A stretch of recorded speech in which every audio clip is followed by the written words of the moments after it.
Good morning and welcome to this international conference on MG Narega. I thank all of you for participating in this important conference. So at the outset, I thank Dr. Sudha Narayan and her team for all their hard work, and also Mr. Pandit and his administrative team and volunteers for organizing this conference.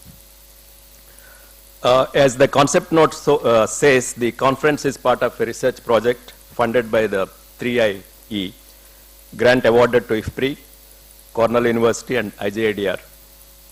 So I thank IFPRI and Cornell University for this collaboration.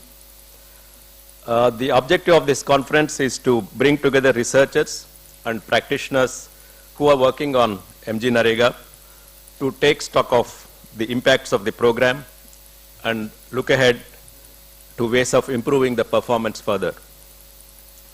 As you know, India has long experience in experimenting with labor-intensive public works. Maharashtra Employment Guarantee Scheme, introduced in 1972-73, was the first program to guarantee employment in rural areas. I have written several papers on the impact of Maharashtra EGS. It had several direct and indirect impacts.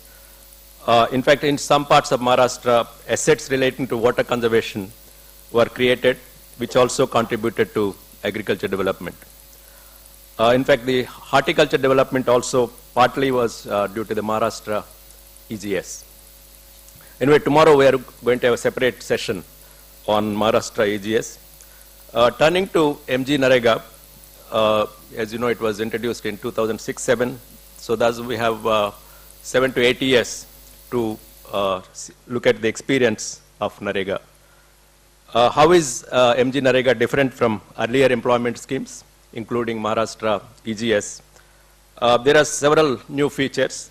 We all know that the first time rights-based legal guarantee at national level is given, and then demand-driven, the involvement of panchayats and social audit. So all these new features in the MG Narega compared to earlier programs.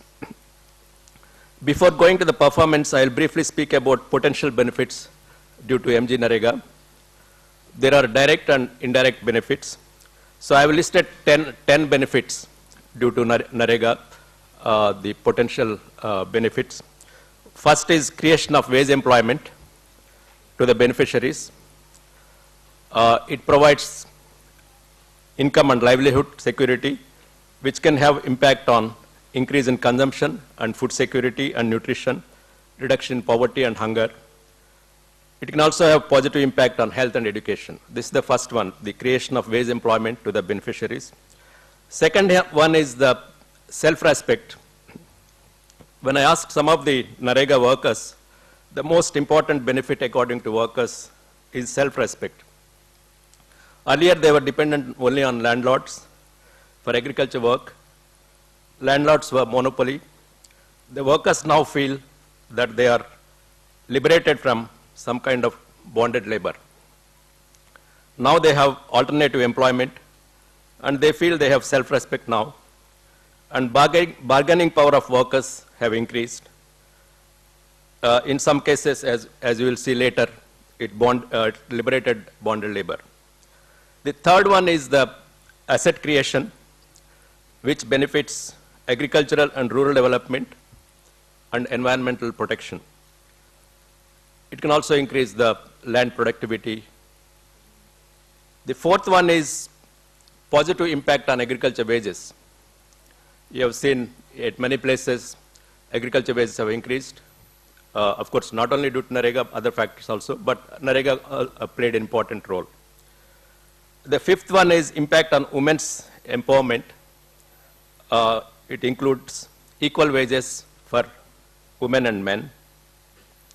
And the sixth one is helping the marginalized sections, the scheduled castes and scheduled tribes. And seventh, reduce the seasonal and distress migration. The eighth is it also created the seasonal benefits and insurance function due to Narega. Ninth is the financial inclusion, because you can see many places, post offices and banks, the accounts are open because of NREGA. The last one is the 10th, the strengthening grassroots processes of democracy, infusing transparency and accountability in governance, particularly involvement of and strengthening of panchayats. Similarly, social audit can improve governance. So these are the benefits and also potential benefits. Now I briefly discuss the performance of MG NREGA. So there are thousands of research studies and evaluations on NREGA, so it's difficult to cover them. So first, on creation of employment, the employment creation peaked in 2009-10 with more than 2.8 billion person days were created at the national level. Thereafter it declined. The households provided employment increased from 21 million households in 2006-7 to 55 million households in 2010-11. So in fact, 2010-11 it peaked and declined subsequently. So in the last two to 3 years, the employment created slightly declined in NREGA. The macro studies and micro surveys provide a mixed picture on the 10 benefits I listed under NREGA. In fact, in different parts of the country, it has a positive impact on livelihood and food security, nutrition, agriculture wages have increased, assets were created in some areas. It has impact on women empowerment and marginalized sections, and also reduced migration in some areas. It acted as also financial inclusion also, and in some areas, panchayats involvement. So in a vast country like India, the benefits are, the uneven. Performance has been good in some states and not doing well in some other states. For example, Andhra Pradesh, Tamil Nadu, Tripura have done well, and some other states. In fact, in states where NREGA is needed, like Bihar, Jharkhand, UP, Orissa, NREGA is not doing well. The recent PEEP survey, public evaluation of entitlement programs by John Reyes and Ritika Khera and some others, provide the uneven performance across states. The survey was conducted in 10 states and 5 entitlement programs, such as PDS, ICDS, midday meal schemes, social security pensions, and NREGA. So according to their survey, of the 5 entitlement programs, MG NREGA is the only one that seemed to be getting worse rather than better among the 5 entitlement programs. So in the last few years, the NREGA's performance has not been satisfactory. According to their survey, only few states like Tamil Nadu and Chhattisgarh have sustained the program. They argue to firm action to address the multiple roots of this decline, such as we all know the problems: stagnating real wages, delayed payments, technocracy, and lack of accountability. But they find that struggle against corruption seems to be making headway. So this is a positive development, this survey showed. On wages for the NREGA workers, a recent committee has recommended linking NREGA wages to state level minimum wages and indexing every year with consumer price index for rural areas. Hopefully government will accept these recommendations. Using the decline in employment under NREGA, some people are saying, for example, Santosh Mehrotra from Institute for Applied Manpower Research says that there is a decline in demand for NREGA as alternative employment like construction activity has grown hugely in both and urban areas. So according to him, this decline will continue and there is no need for NREGA. So this view has to be contested because we know that there is a need for NREGA and there is unmet demand. It is true that there are many problems in NREGA: corruption, inadequate implementation, where most of the rules guiding the program are ignored, delayed payments, lack of social audit and accountability. But the solution is not throwing away NREGA, but we need to think of ways of improving the performance. NREGA expenditure in real terms has declined. It's only 0.3% of GDP, we cannot do miracles with 0.3% of GDP.